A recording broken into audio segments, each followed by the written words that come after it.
Friends, thank you for standing with us today. We are gathered here for a simple, urgent and deeply human reason. We demand to know if my mother, Daw Aung San Suu Kyi, is still alive. မိတ်ဆွေတို့တကယ်ချင်းညီကိုမောင်တို့အားလုံးဒီနေ့လာရောက်ပေးတဲ့အတွက်ကျေးဇူးတင်ပါတယ်။ဒီနေ့အားလုံးစုစည်းရခြင်းအကြောင်းကအရန်ကိုရိုးရှင်းပြီးတော့အရန်ကိုအရေးကြီးပါတယ်။ဒါကကျွန်တော်ရဲ့အမေဒေါအောင်ဆန်းစုကြည်အခုချိန်ထိအသက်ရှင်နေသလားဆိုတာကိုသိချင်တဲ့စိတ်နဲ့ရောက်ရှိနေတာပဲဖြစ်ပါတယ်။ When the military regime announced that Mehmet had been moved from her secret prison to house arrest at an unknown location, they expected the world to look away. Since that day, we have repeatedly asked where she is, how she is, and whether she is safe. Yet there is still no credible, independently verified proof of life. There has been no direct contact. There is no transparency. ကျွန်တော်အမေကိုမသိရနေရတနေရအတွင်းကြောင်အိမ်နေအချင်းချုပ်ကိုပြောင်းရှိလိုက်ကြတဲ့ကစစ်အစိုးရကနေပြီးတော့ကဘာကြီးကမျက်နှာလွဲသွားမယ်လို့သူတို့မျှော်လင့်ခဲ့ကြပါတယ်အဲ့ဒီနေ့ကလေးကသူမဘယ်မှာလဲဘလို့နေလဲဘေးကင်းရလားဆိုတာကိုကျွန်တော်အချိန်ချင်းမေးခဲ့ပါတယ်ဒါပေမဲ့တိတိကျကျအတီးပြုတ်နိုင်တဲ့အသက်ရှင်ကြောင်းအတီးပြုတ်နိုင်တဲ့တက်တေထောက်တာလုံးဝမရှိခဲ့ပါဘူးဓာတ်ရိုက်ဆက်သွယ်မှုလည်းမရခဲ့ပါဘူးပွင့်လင်းတဲ့ရှင်းလင်းတဲ့မြင်သာမှုလည်းမရှိခဲ့ပါဘူး Let us be completely clear. Moving Mehmet from one unknown cell to another is not freedom. She remains a hostage. The regime's silence and total lack of transparency only deepen our fears and doubts about whether she is even still alive. ရှင်းရှင်းလင်းလင်းပြောလိုက်ရင်ကျွန်တော်အမေကိုမသိတဲ့အခန်းတစ်နေရာကနေနောက်တစ်ခန်းကိုပြောင်းလဲရွှေ့တာကလွတ်လပ်မှုလုံးဝမဟုတ်ပါဘူး။သူမကတစားကအဖြစ်ဆက်လက်ပြီးရရှိနေတာပါ။စစ်ဆိုးရရဲ့မပွင့်လင်းတဲ့ယုံကြည်မှုလုံးဝမရှိတဲ့လှုပ်ရှားမှုတွေကသူမရဲ့အသက်ရှင်ခြင်းကိုကျွန်တော်တို့လုံးဝတိတိကျကျသိယုံနေမသိယုံနေမကဘူးတန်တရားတွေပါပို့ပြီးတော့နှဆိုင်နေစေပါတယ်။ Over the past 5 years, the military has claimed several times to have moved Mehmet, yet every single claim has lacked independent verification, and all have proven to be false. As a family, we have been subjected to the military's calculated falsehoods, hostage diplomacy, and psychological warfare for over 25 years. လွန်ခဲ့တဲ့9နှစ်အတွင်းမှာစစ်တပ်ကကျွန်တော်အမေကိုပြောင်းရွှေ့ခဲ့တာအကြိမ်ပေါင်းမနည်းတော့ပါဘူးဒီပြောဆိုခဲ့တဲ့ဆွဆွဲချက်တွေအတိုင်းကလွတ်လပ်တဲ့အတည်ပြုချက်လုံးဝမရှိပဲအားလုံးကမှားယွင်းနေကြကိုသက်သေပြခဲ့ပါတယ်ကျွန်တော်မိသားစုဝင်တယောက်အနေနဲ့စစ်တပ်ရဲ့မှားယွင်းမှုတွေယူဆတွေအမေရဲ့တစားကံအနေနဲ့နေနေရတဲ့ဟာတွေကအကုန်လုံးဒီစစ်ပွဲကိုနှစ်ပေါင်းသူတို့25နှစ်ကျော်နေရာယူထားပြီးတော့အပိုင်သိမ်းနေတာဖြစ်ပါတယ် By denying independent, verified proof of life for my mother, who turns 81 this June and remains the world's oldest female political prisoner, the military is attempting to normalize the concept of ghost prisoners. As her son, this cuts to my very core. I simply want to know that my mother is safe. I want to hear her voice. I want to see her face. I want the chance to spend time with my mother in the remaining years of her life. ဒီဂျွန်လာမှာအသက်82နှစ်ပြည့်ပြီးတော့ကမ္ဘာအသက်ကြီးဆုံးအမျိုးသမီးနိုင်ငံရေးအကျဉ်းသားဖြစ်ရည်တည်နေတဲ့ကျွန်တော်အမေရဲ့လွတ်လပ်ပြီးအတီးပြုထားတဲ့အသက်ရှင်ကြောင်းတက်တဲ့အထောက်ထားကိုငင်းပန်ခြင်းအဖြစ်စစ်တပ်ဟာတစေအကျဉ်းသားဆိုတဲ့အယူဆကိုပုံမှန်ဖြစ်အောင်လုံးဝကိုစ조사နေတာဖြစ်ပါတယ်သူ့သားတယောက်အနေနဲ့ဒါကကျွန်တော်နှလုံးသားကိုတိုက်ရိုက်ထိစေပါတယ်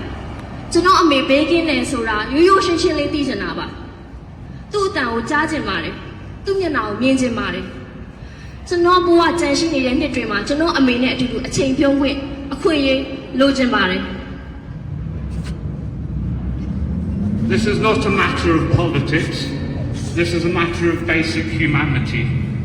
No family on earth should be denied the right to know if their loved one is still alive. ဒါကနိုင်ငံရေးကိစ္စတွေမဟုတ်ပါဘူးဒါအခြေခံလူသားစားရဲ့ human rights ဖြစ်ပါတယ်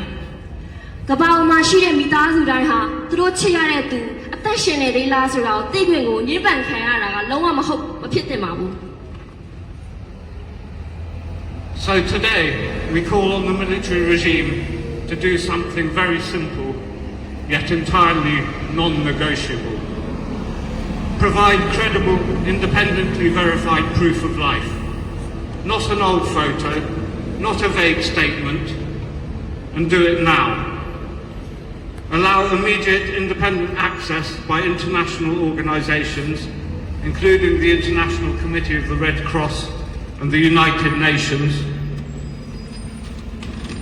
and release my mother, Daw Aung San Suu Kyi, an 81-year-old Peace Prize laureate, alongside all political prisoners, unconditionally. ဒါကြောင့်ဒီနေ့ကျွန်တော်တို့ဟာစစ်အစိုးရကိုအယိုးရှင်းပေမဲ့လုံးဝညှိနှိုင်းလုံးဝမရတဲ့အရာတစ်ခုကိုတောင်းဆိုတာဖြစ်ပါတယ်။ယုံကြည်စိတ်ချရတဲ့တပ်တွေအထောက်ထားအသက်ရှင်နေကြကိုပြပါဓာတ်ပုံတစ်ပုံမဟုတ်ဘူးမရေမရာပေါ်ပြထားတဲ့အရာလက်ဗီဒီယိုတွေပါမဟုတ်ဘူးနိုင်ငံတကာကြက်ချီနီကော်မတီ ICRC နဲ့ကုလသမဂ္ဂပါဝင်နိုင်ငံတကာအဖွဲ့အစည်းတွေကလွတ်လပ်စွာဒီတပ်တွေအထောက်ထားကိုမြင်တွေ့ရဖို့အတွက်မီဒီယာတွေနဲ့အတူတူပြဖို့ကိုတောင်းဆိုပါတယ်ကျွန်တော်ရဲ့အသက်82နှစ်အရွယ် Nobel ဆုရှင်ကျွန်တော်မိခင်ဒေါအောင်ဆန်းစုကြည်ကိုနိုင်ငံနဲ့အတူတူနိုင်ငံရေးအကျဉ်းသားအားလုံးကိုချက်ချင်းချွင်းချက်မရှိလှုပ်ဖေးဖို့ပဲဖြစ်ပါတယ် When this regime can disappear a global figure like my mother with total impunity, withholding her location and denying her access to her family, her legal counsel and her doctors, it shatters the protective shield of visibility for the thousands of other political prisoners in Burma who dare to stand for democracy. ဒီစစ်ဆိုရကျွန်တော်မိခင်လို့ကဘာလုံးဆိုင်ရာပုဂ္ဂိုလ်တယောက်ကိုလုံးဝကင်းလွတ်လူခွင့်နဲ့ကြောက်ွယ်သွားပြီးဆိုတဲ့နိုင်ငံသူမရဲ့ညက်တီမှုကိုဖုံးကွယ်ထားတာဖြစ်ပြီးတော့မိသားစုနဲ့တွေ့ခွင့်မပေးတာတွေသူမရဲ့ဆရာဝန်တွေနဲ့တွေ့မပေးတာတွေကိုညှင်းပယ်တာတွေကဒီမိုကရေစီအတွက်ယက်တီရဲတဲ့မြန်မာနိုင်ငံကတခြားနိုင်ငံအကျဉ်းသားထောင်ပေါင်းများစွာအတွက်ချက်ပို့ပြီးတော့ဆိုးွားတဲ့အရာတစ်ခုဖြစ်ပါတယ်ဒီဟာကိုစစ်ဆိုးရနေပြီးတော့ဒီလူသားချင်းဆိုင်ရာ human rights ကိုလုံးဝချိုးဖျက်နေတာဖြစ်ပါတယ် In this enforced darkness, these prisoners face systematic violence, torture, and the denial of basic hygiene and medical care. It is a weaponized campaign of physical and psychological dehumanization. ဒီလိုမျိုးအမှောင်ထဲမှာအကျဉ်းသားတယောက်နေနဲ့နှိပ်စက်နေကြတယ်လုံးဝတန်ရှင်းမှုတွေအခြေခံတန်ရှင်းမှုတွေဆေးဘက်ဆိုင်ရာတွေကိုစောင့်ရှောက်မှုတွေကိုညှင်းပယ်ထားတာကဒီဟာကလူသားဆန်မှုကင်းမဲ့တဲ့လက်နက်လှုပ်ရှားမှုလို့တော့ပြောလို့ရပါတယ် To demand Meme's visibility is to demand that the world also finally looks into the eyes of thousands of other political prisoners whom the regime has tried to erase through calculated cruelty. ကျွန်တော်အမေကိုမြင်ဖို့တောင်းဆိုတာကကျွန်တော်အမေတယောက်တည်းမဟုတ်ဘဲနဲ့တခြားနိုင်ငံရေးအကျဉ်းသားအားလုံးကိုဒီလုံးနဲ့ကြည့်ရှုဖို့အတွက်မြင်ရဖို့အတွက်ဒီစစ်အစိုးရရဲ့ရက်စက်မှုတွေဖော်ပြဖို့အတွက်တောင်းဆိုတာနဲ့အတူတူပါပဲ The world must not stay silent